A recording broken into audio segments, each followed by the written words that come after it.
Hello ಸ್ನೇಹಿತರೆ, welcome back to my channel. ಸ್ನೇಹಿತರೆ, ತಲೆ ಕೂದಲು ಶಾಶ್ವತವಾಗಿ ಕಪ್ಪಾಗಬೇಕು ಅಂತ ನಾನಾ ರೀತಿಯಲ್ಲಿ ನೀವು ಪ್ರಯತ್ನವನ್ನು ಪಟ್ಟಿರ್ತೀರಾ.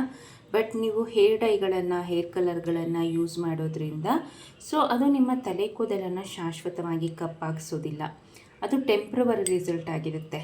ಕೇವಲ ಒಂದು 15ರಿಂದ 20 ದಿನಗಳ ಕಾಲ ಅದರ ರಿಸಲ್ಟ್ ಅನ್ನೋದು ಇರುತ್ತೆ.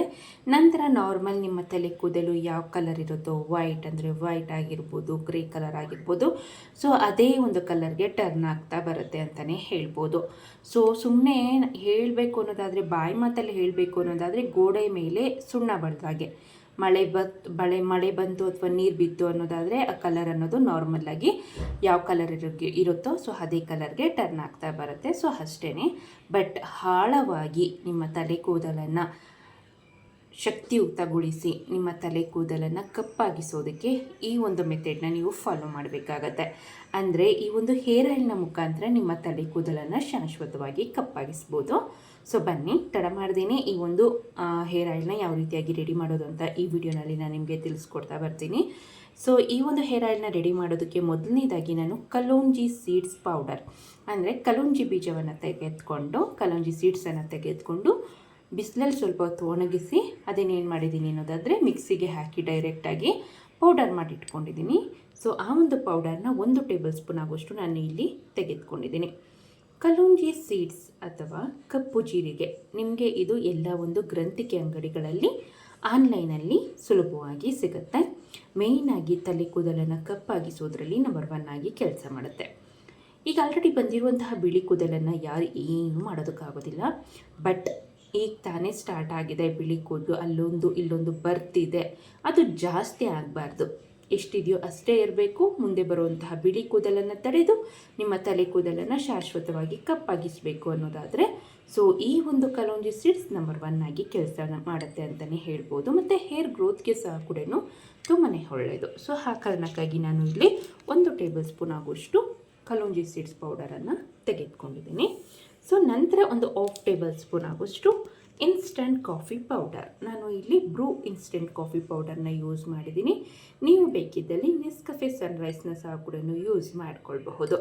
ಅಕಸ್ಮಾತ್ ನಿಮ್ಮ ಮನೇಲಿ ಏನಾದರೂ ಫಿಲ್ಟರ್ ಕಾಫಿ ಪೌಡರ್ ಇತ್ತು ಅನ್ನೋದಾದರೆ ಅದನ್ನೇ ಒಮ್ಮೆ ಮಿಕ್ಸಿಗೆ ಹಾಕಿ ಪೌಡರ್ ಮಾಡಿಟ್ಕೊಳ್ಳಿ. ಇಲ್ಲ ಅನ್ನೋದಾದರೆ ನೀವು ಕಲೋಂಜಿ ಸೀಡ್ಸ್ನ 2 ಟೇಬಲ್ ಸ್ಪೂನ್ ಆಗುವಷ್ಟು ಮಿಕ್ಸಿ ಜಾರ್ಗೆ ಹಾಕಿರೋದಾದರೆ 1 ಟೇಬಲ್ ಸ್ಪೂನ್ ಆಗುವಷ್ಟು ಈ ಒಂದು ಫಿಲ್ಟರ್ ಕಾಫಿ ಪೌಡರ್ನ ಹಾಕಿ ಒಂದೇ ಸಲ ಸಹ ಕೂಡ ನೀವು ಗ್ರೈಂಡ್ ಮಾಡಿ ಇಟ್ಕೊಳ್ಬೋದು.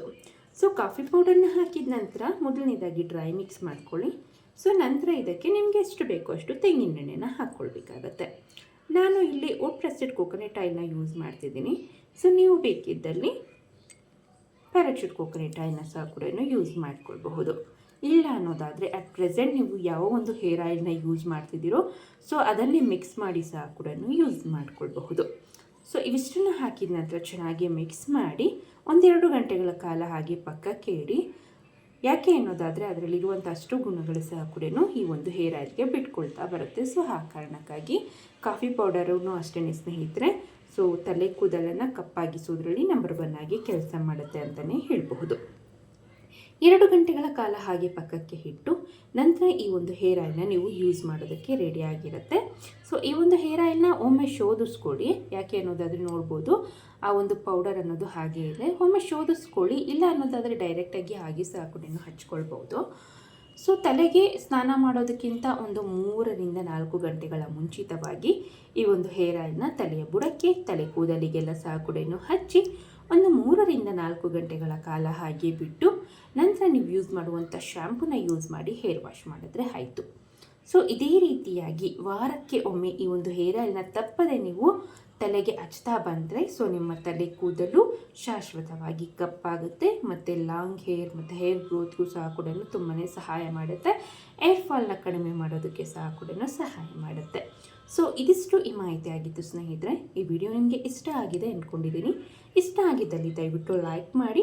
ನೀವಿನ್ನೂ ಈ ಚಾನಲ್ನ ಸಬ್ಸ್ಕ್ರೈಬ್ ಮಾಡ್ತೀನಿ ನೋಡ್ತಿದ್ರೆ ಮತ್ತಷ್ಟು ಬ್ಯೂಟಿ ಟಿಪ್ಸ್ಗಾಗಿದೆ ಈ ಒಂದು ಚಾನಲ್ನ ಸಬ್ಸ್ಕ್ರೈಬ್ ಮಾಡ್ಕೊಳ್ಳಿ ಅಂತ ಕೇಳ್ಕೊಳ್ತಾ ಮುಂದಿನ ಇಂಟ್ರೆಸ್ಟಿಂಗ್ ಬ್ಯೂಟಿ ಟಿಪ್ಸೊಂದಿಗೆ ಮತ್ತೊಮ್ಮೆ ಸಿಗ್ತೀನಿ. ವಿಡಿಯೋ ನೋಡಿದ್ದಕ್ಕಾಗಿ ಧನ್ಯವಾದಗಳು.